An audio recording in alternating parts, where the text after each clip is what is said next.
செந்தில் பாலாஜி படம் பொறித்த தண்ணீர் பாட்டில் எப்படி உள்ளே வந்தது? அதற்கு என்ன பதில்?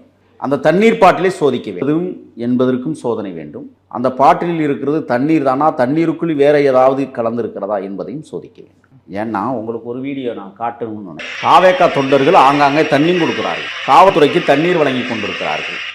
எப்படி தண்ணீர் கொடுக்கல நீங்கள் சொல்லலாம்? அது கரூர்லையா?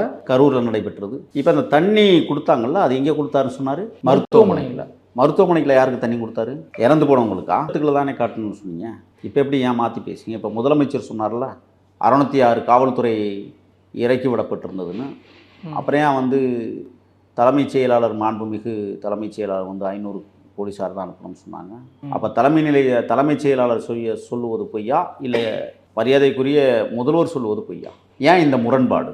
நேற்று எடப்பாடியார் அந்த கேள்வியை வச்சுருக்காங்க. நாம் இப்போ எழுப்புகிற கேள்வி என்னென்னா, அந்த படம் பொருத்திய தண்ணீர் பாட்டில் எங்கிருந்து வந்தது, யாரால் வரவழைக்கப்பட்டது, யாருக்கு தொடர்பு கொண்டு வந்தது, எத்தனை மணிக்கு வந்தது, கூட்டத்திற்குள் கொடுக்கப்பட்டது யாரால்?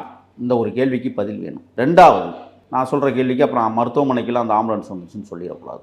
செந்தில் பாலாஜி படம் பொறித்த மாவட்ட திராவிட முன்னேற்ற கழக மருத்துவரனின் போட்ட வாகனம், ஆம்புலன்ஸ் உள்ளே நுழைஞ்சதில்ல, அந்த வாகனத்துக்குள்ளே என்னென்ன இருந்துச்சு? இவ்வளவு கூட்ட நெருக்கடியில் அந்த படம் பொறித்த வாகனம் உள்ளே வந்தது. எதற்காக வந்தது? யாரால் அனுப்பப்பட்டது? ஏற்கனவே அங்கே 33 தனியார் ஆம்புலன்ஸுகள் நிறுத்தப்பட்டிருந்தது. தமிழக வெற்றி கழகத்தின் சார்பிலே 6 ஆம்புலன்ஸுகள், அரசு சார்பிலே 5 ஆம்புலன்ஸுகள்.